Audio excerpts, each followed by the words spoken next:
SFI നേതാക്കൾ കഞ്ചാവാണ്. ഇത് പറഞ്ഞിരിക്കുന്നത് CPM വിട്ട PK ശശിയാണ്. CPM പുറത്താക്കിയ ആളാണ്. അത് ചിലരെയൊക്കെ നമുക്കറിയാവുന്ന ആൾക്കാരെ തന്നെയാണ് പറഞ്ഞിരിക്കുന്നത്. മുമ്പ് പലരോടും പല വിവാദ പരാമർശം നടത്തിയ SFI നേതാക്കളൊക്കെ തന്നെയാണ്. അപ്പോൾ പല ഷോയുമാണ് പലരും ആ കൂട്ടത്തിൽ. അപ്പോൾ എറണാകുളത്തു നിന്നുള്ള നേതാവെന്ന് എടുത്ത് പറഞ്ഞിട്ടുണ്ട് PK ശശി. SFIക്കാർക്ക് ഇങ്ങനെ കഞ്ചാവാണോ?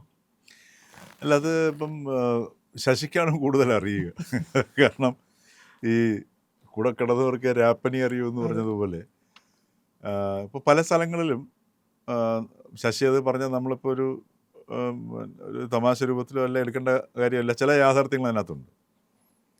പല സ്ഥലങ്ങളിലും, ഉദാഹരണം ആലപ്പുഴ എടുത്ത് നോക്കുക.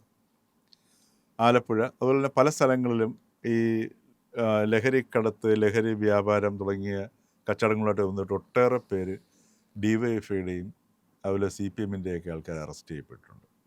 അത് പല സന്ദർഭങ്ങളിലും വന്ന് പാർട്ടിക്ക് പ്രാദേശിക ഘടകങ്ങൾക്കൊക്കെ വന്ന് പ്രതിരോധം തീർക്കുകയും ചെയ്യേണ്ടിയും വന്നിട്ടുണ്ട്.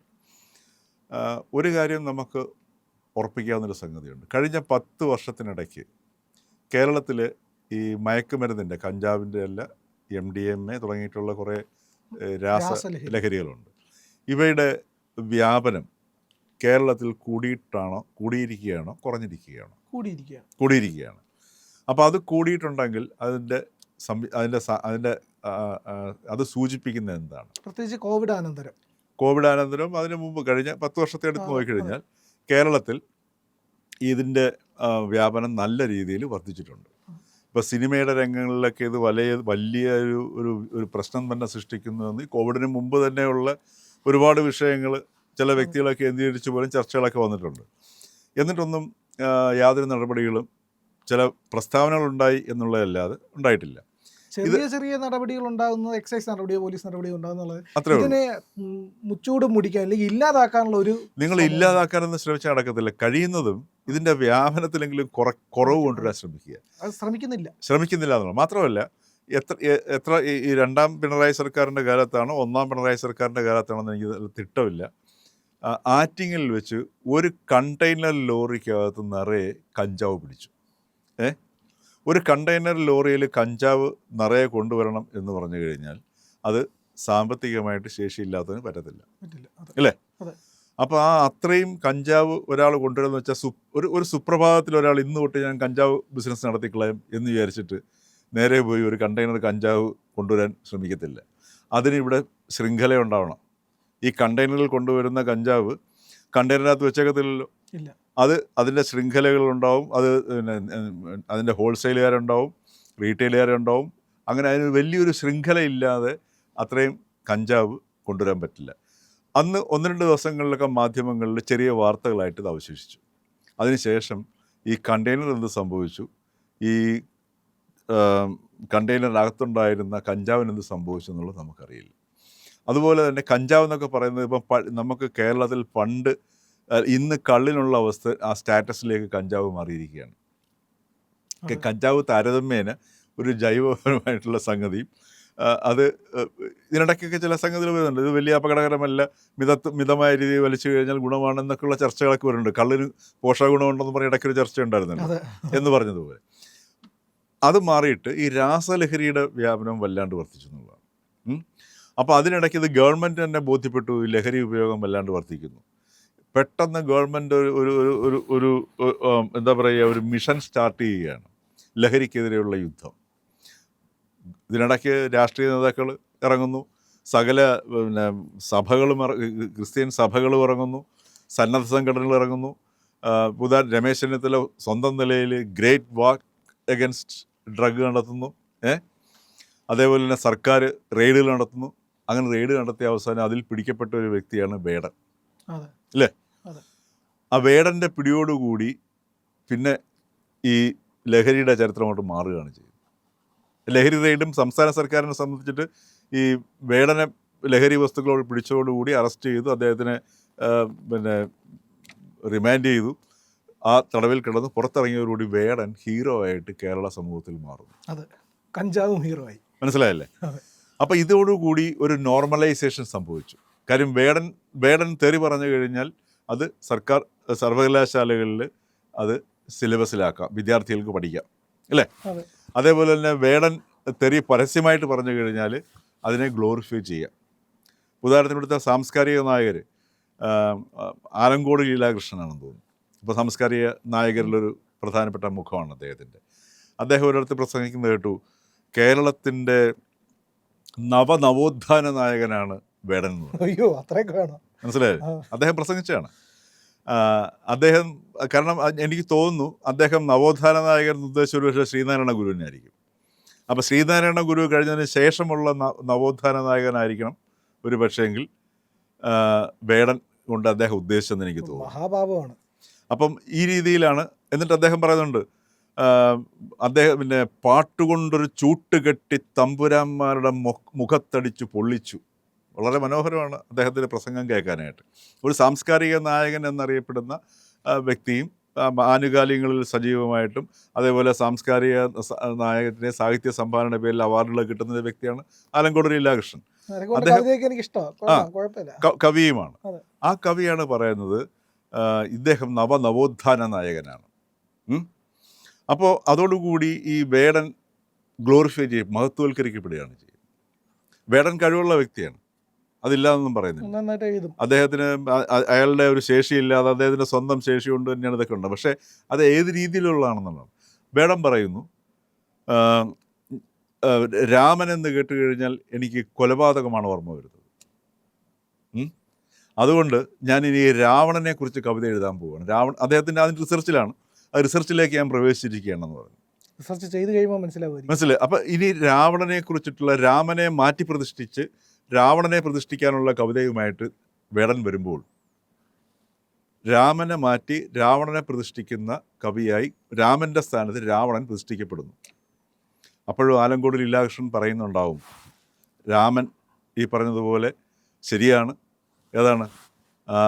രാമൻ്റെ മുഖത്താണ് വേടൻ ചൂട്ടുകൊണ്ട് പൊള്ളിച്ചിരിക്കുന്നത്. എന്നിട്ട് ആ വേടനെ ഈ നവോത്ഥാന നായകനായിട്ട് അദ്ദേഹം പറയുന്നതിൻ്റെ കൂട്ടത്തിൽ പറയുന്നു, ഞാനൊരു സോഫിസ്റ്റിക്കേറ്റഡ് എഴുത്തുകാരനായതുകൊണ്ട് വേടൻ ഉപയോഗിക്കുന്ന വാക്ക് ഉപയോഗിക്കുന്നില്ല. അദ്ദേഹം തന്നെ പറയുന്നുണ്ട്, വേടൻ്റെ ആ വാക്കിന്, വേടൻ്റെ കവിത ചൊല്ലി വരുമ്പോഴത്തേക്ക് അതിനകത്തൊരു അശ്ലീല പദമുണ്ടല്ലോ, അത് ഉപയോഗിക്കാതെ ഞാനൊരു സോഫിസ്റ്റിക്കേറ്റഡ് എഴുത്തുകാരനായതുകൊണ്ട് എനിക്ക് ഉപയോഗിക്കാൻ പറ്റുന്നില്ല. അപ്പോൾ അദ്ദേഹത്തിന് തന്നെ ഉത്തമ ബോധ്യമുണ്ട് താൻ സോഫിസ്റ്റിക്കേറ്റഡ് ആണെന്നും വേടൻ സോഫിസ്റ്റിക്കേറ്റഡ് അല്ല എന്നും. അപ്പോൾ സോഫിസ്റ്റിക്കേറ്റഡ് അല്ലാത്തതിന്, സംസ്കരിക്കപ്പെടാത്തതിനെ മഹത്വവൽക്കരിക്കുന്നൊരു പ്രക്രിയയാണ് ഈ ആലങ്കോട് ലീലാകൃഷ്ണൻ്റെ പ്രസംഗത്തിലൂടെ സംഭവിച്ചത്. ഇതുവഴി എന്താ ചെയ്യുന്നത് വെച്ചാൽ ഒരുപാട് സംഗതികൾ മാറി മറിയുകയാണ് ചെയ്യുന്നത്. ഈ മാറി മറിയുന്ന ഒരു പശ്ചാത്തലമുണ്ട്, അതിനാണ് ഈ സാംസ്കാരിക പശ്ചാത്തലം എന്ന് പറയുന്നത്. ആ പശ്ചാത്തലത്തിലാണ് ഇത്തരത്തിലുള്ള ശക്തികളെല്ലാം വളരുന്നത്. അപ്പോൾ അങ്ങനെ വരുമ്പോഴത്തേക്ക് ഇപ്പോൾ രാഷ്ട്രീയത്തിലുള്ളവർക്ക്, ഇപ്പം വേടൻ ശ്രീനാരായണ ഗുരു കഴിഞ്ഞതിന് ശേഷമുള്ള ഒരു നവോത്ഥാന നായകൻ എന്ന് പറയുമ്പോൾ അതാണല്ലോ ഉദ്ദേശിക്കുന്നത്. അങ്ങനെ വരുന്ന വേടനെ അനുകരിക്കുന്നു. അതോടൊപ്പം തന്നെ ഈ ലഹരി വേട്ട വേടനോടുകൂടി കഴിഞ്ഞു. അതോടുകൂടി കിട്ടിയ ഒരു ഹീറോ ആണ് വേടൻ. അപ്പോൾ ഈ വേടനിലൂടെ പൊതുവെ ഈ ലഹരി എന്ന് പറയുന്ന സംഗതിയും ഇവിടെ എന്താ പറയുക, ഒരു നോർമലൈസ് ചെയ്യപ്പെട്ട ഒരവസ്ഥയിലേക്ക് എത്തുന്നുണ്ട്. അപ്പോൾ ഈ നമ്മുടെ ഈ കഴിഞ്ഞ 10 വർഷത്തിനിടയ്ക്ക് ഇത്രയും ലഹരി വ്യാപനം കേരളത്തിൽ നടക്കണമെന്നുണ്ടെങ്കിൽ ഇവിടുത്തെ പോലീസോ അല്ലെങ്കിൽ ക്രമസമാധാന സംവിധാനമോ അറിയാതെ നടക്കത്തില്ല, അല്ലേ? അവരുടെ പിന്തുണയില്ലാതെ നടക്കത്തില്ല. ഇത്രയും വലിയ വ്യാപനം ഇവിടുത്തെ പോലീസ് സംവിധാനം അല്ലെങ്കിൽ എക്സൈസ് സംവിധാനം ഒന്നും അറിയാതെ ഈ കേരളത്തിൽ നടക്കത്തില്ല. അപ്പോൾ അതെന്തുകൊണ്ടാണ് നടക്കാതെ വരുന്നത്? ഇതിൻ്റെ മുകളിലുള്ള ഈ പറഞ്ഞ പോലെ കണ്ടെയ്നർ കണക്ക് വരുത്തുന്ന വ്യക്തികൾ ധനാഢ്യന്മാരായിരിക്കും. അതൊരു പാരലൽ എക്കോണമി ആയിട്ട് കേരളത്തിൽ മാറിക്കഴിഞ്ഞു. ഒരു സമാന്തര സമ്പദ് വ്യവസ്ഥയായിട്ട് ലഹരി വ്യാപാരം കേരളത്തിൽ മാറിക്കഴിഞ്ഞു. ഇതിൻ്റെ നയിക്കുന്ന ആൾക്കാർക്കെല്ലാം എല്ലാ രാഷ്ട്രീയ പാർട്ടികളുമായിട്ടും, ഒരു രാഷ്ട്രീയ പാർട്ടി മാത്രമല്ല, എല്ലാ രാഷ്ട്രീയ പാർട്ടി നേതാക്കളുമായിട്ടും ബന്ധമുണ്ട്. ഈ രാഷ്ട്രീയ പാർട്ടി നേതാക്കന്മാർക്ക് ഇവരുടെ കയ്യിൽ നിന്ന് ഒരു വിഹിതം ലഭിക്കുന്നുണ്ട്. അതിൻ്റെ പശ്ചാത്തലത്തിലാണ് ഈ പറഞ്ഞതുപോലെ രാഷ്ട്രീയത്തിൻ്റെ പേരിൽ ഈ ചെറിയ ചെറിയ നേതാക്കൾക്ക് ഇപ്പോൾ പണ്ടൊക്കെ, ഇപ്പോൾ ഉദാഹരണത്തിന് കഴിഞ്ഞ 10 വർഷമായിട്ട് കേരളത്തിൽ കണ്ടിരിക്കുന്ന ഒരു പ്രത്യേകത, ഇടയ്ക്ക് പണ്ട് DYFIക്കാരും അല്ലെങ്കിൽ CPMകാരും ഒക്കെ ബക്കറ്റുകളുമായിട്ട് വീട്ടിൽ പിരിവിന് വരുമായിരുന്നു. കഴിഞ്ഞ 10 വർഷമായിട്ട് ആ ഒരു പ്രശ്നമേ ഉദിക്കുന്നില്ല, പിരിവില്ല, അതിൻ്റെ ആവശ്യമില്ല.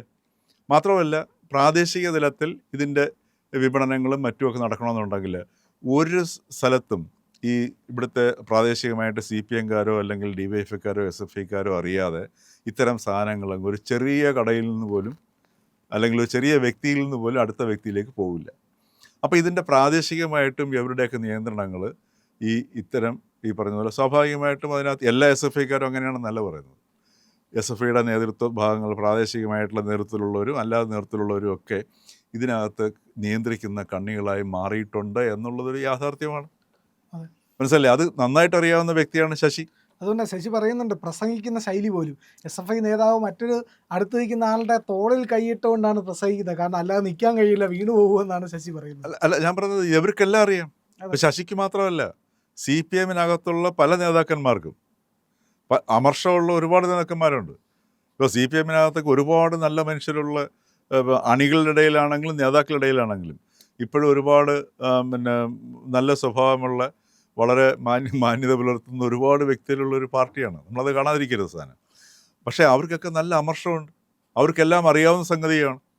നമുക്കിപ്പോൾ എനിക്കറിയാവുന്ന പല നേരിട്ടുള്ള കാര്യങ്ങളും എനിക്ക് തുറന്നു പറയാൻ പറ്റാത്തൊരു സാഹചര്യമുണ്ട്. മനസ്സിലായില്ലേ? കാരണം വേറൊന്നും കൊണ്ടല്ല, നമുക്കിപ്പോൾ ഒരു വ്യക്തിയെക്കുറിച്ചൊരു ആക്ഷേപം നമുക്കങ്ങനെ ഉന്നയിക്കാൻ പറ്റത്തില്ല. നമുക്കറിയാം ഇതെങ്ങനെയാണ് സംഭവിക്കുന്നത്. അപ്പോൾ ആ രീതിയിൽ കേരളത്തിൽ ഒരു സമാന്തര സമ്പദ് വ്യവസ്ഥയായി ഈ ലഹരി വിപണി മാറിക്കഴിഞ്ഞിട്ടുണ്ട്. അതിനകത്ത് ഇവിടുത്തെ ഇപ്പോൾ ഏത് സമയത്ത് ഏത് ഭരണകക്ഷി ഭരിച്ചു കഴിഞ്ഞാൽ പോലും, ഉദാഹരണത്തിന് ഉമ്മൻചാണ്ടി സർക്കാരിൻ്റെ അവസാന കാലഘട്ടത്തിൽ ഒരു വലിയ വേട്ട മധ്യ തിരുവിതാംകൂർ കേന്ദ്രീകരിച്ച് ഒരു ലഹരി വേട്ട നടന്നു. വലിയ വേട്ട എന്ന് പറഞ്ഞാൽ കേരളം ഞെട്ടിപ്പോകുന്ന വേട്ടയാണ് നടത്തിയത്. അത് ഒരു പോലീസ് ഉദ്യോഗസ്ഥൻ്റെ നേതൃത്വത്തിലാണ് നടത്തിയത്. പക്ഷേ ആ പോലീസ് ഉദ്യോഗസ്ഥന് ആ റെയ്ഡ് കംപ്ലീറ്റ് ചെയ്യാൻ കഴിഞ്ഞില്ല. അതിനു മുമ്പ് ഇദ്ദേഹത്തിൻ്റെ മുകളിലുള്ള ഓഫീസർ വിളിച്ചു പറഞ്ഞു, നിങ്ങളെ അവിടെ നിന്ന് മാറ്റി ഇങ്ങോട്ട് മാറ്റിയിരിക്കുന്നു, അവസാനിപ്പിച്ചോളാൻ പറഞ്ഞു. അതായത് ഒരു ഗോഡൗണിൽ നിന്ന് 25,000 ശിഷ്ടം ഈ ലഹരിയുടെ ബോക്സുകൾ റെയ്ഡ് ചെയ്ത് പിടിച്ചിട്ട് അതിൻ്റെ തുടർച്ച എന്നുള്ള സ്ഥലത്തേക്ക് ഇതിനേക്കാൾ വലിയൊരു ശേഖരത്തിലേക്ക് പോകുന്ന വഴിക്കാണ് ഇദ്ദേഹത്തിനെ വിളിച്ചത്. അതുകൊണ്ട് ഇപ്പോൾ നമ്മൾ CPM-നെ കുറ്റം പറയുക അല്ലെങ്കിൽ CPM-ൻ്റെ പ്രാദേശിക നേതാക്കളെ പറയുമ്പോൾ തന്നെ മറ്റേത് നമ്മൾ കാണേണ്ടതാണ്. അതിനകത്തെല്ലാം രാഷ്ട്രീയമായ ഇൻവോൾവ്മെൻ്റ് ഉണ്ടായിട്ടുണ്ട്. പക്ഷേ നമുക്ക് തുറന്നു പറയാൻ പറ്റത്തില്ല, നമ്മളുടെ ഈ രേഖകളില്ലല്ലോ, അല്ലേ? അപ്പോൾ ഇത് കേരളത്തിലെ സമാന്തര സമ്പദ് വ്യവസ്ഥയായി മാറിയിരിക്കുന്ന സാഹചര്യത്തിൽ സ്വാഭാവികമായിട്ടും ശശി പറഞ്ഞത് വളരെ ഒരു പ്ലെയിൻ സ്റ്റേറ്റ്മെൻറ്റ് മാത്രമേ ഉള്ളൂ. അത് ശശി ഇത് എന്തുകൊണ്ട് ഇതിനെ മിണ്ടിയില്ല, അല്ലേ? ഈ കഴിഞ്ഞ 10 വർഷമായിട്ട് കഴിഞ്ഞ ഏതാനും ദിവസങ്ങൾ മുമ്പ് അദ്ദേഹം KTDC ചെയർമാൻ ആയിരുന്നല്ലോ, അല്ലേ? എന്തുകൊണ്ട് മിണ്ടിയില്ല? തനിക്ക് ഗുണമുള്ളപ്പോൾ അതിൻ്റെ അകത്ത് നിൽക്കുമ്പോൾ മിണ്ടില്ല, അല്ലേ? അല്ലാത്തപ്പം അപ്പം അത് നമ്മൾ ആലോചിക്കണം. അതുകൊണ്ട് ശശിയുടെ ഒരു തുറന്നു പറച്ചിൽ, അദ്ദേഹം അറിയാവുന്ന ചില കാര്യങ്ങൾ തുറന്നു പറയുന്നുള്ളത് സത്യമാണ്. പക്ഷേ ഇതൊരു യാഥാർത്ഥ്യമാണ്. ഇതേപോലെ ഒരുപാട് പേർക്ക് ഇതിനകത്തുള്ളവർക്ക് അറിയാം. അപ്പം ഇതിന് എന്താണ് ഒരു സമൂഹം എന്ന നിലയിൽ ഇപ്പം നമ്മളിപ്പോൾ അതിന് കോൺഗ്രസ്സുകാർക്ക് ഇപ്പം UDF-നും തീർത്തിട്ട് അവരെ ആക്ഷേപിക്കാൻ പറ്റില്ല. അപ്പോൾ അത്തരത്തിലൊരു വ്യവസ്ഥയിലേക്ക് നമ്മുടെ കേരളം മാറി എന്നുള്ളതൊരു തിരിച്ചറിവാണ്. അതെല്ലാവർക്കും ഉണ്ടാവേണ്ട തിരിച്ചറിവുമാണ് സാർ. പ്രിയപ്പെട്ട പ്രേക്ഷകരെ, നിങ്ങൾ ഇന്ത്യ ലൈവിന് നൽകിക്കൊണ്ടിരിക്കുന്ന പിന്തുണയ്ക്ക് നന്ദി. നിങ്ങളുടെ പിന്തുണ സബ്സ്ക്രിപ്ഷനായിട്ടാണ് ലഭിക്കേണ്ടത്. ഇത്തരത്തിലുള്ള വളരെ നിങ്ങൾക്ക് വേണ്ട വാർത്തകളെല്ലാം തന്നെ ചെയ്യുന്നത് ഇന്ത്യ ലൈവാണ്. മറ്റു മാധ്യമങ്ങൾ പറയാൻ മടിക്കുന്ന വാർത്തകളും ഇന്ത്യ ലൈവിലൂടെ നിങ്ങളുടെ അടുത്തേക്ക് എത്തുന്നു. അതുകൊണ്ട് നിങ്ങൾ ഇന്ത്യ ലൈവ് സബ്സ്ക്രൈബ് ചെയ്യുക, ബെല്ലൈക്കണം ഒപ്പം അമർത്തുക. നിങ്ങൾക്ക് യഥാസമയം നമ്മുടെ നോട്ടിഫിക്കേഷൻ ലഭിക്കും. നിങ്ങളുടെ ആശയങ്ങൾ, നിങ്ങളുടെ അഭിപ്രായങ്ങൾ ഇവയെല്ലാം കമൻറ്റുകളായിട്ട് വീഡിയോയിൽ രേഖപ്പെടുത്തുക, ലൈക്ക് ചെയ്യുക, വീഡിയോകൾ മറ്റുള്ളവരോട് ഷെയർ ചെയ്യുക, അവരോട് സബ്സ്ക്രൈബ് ചെയ്യാൻ പറയുക.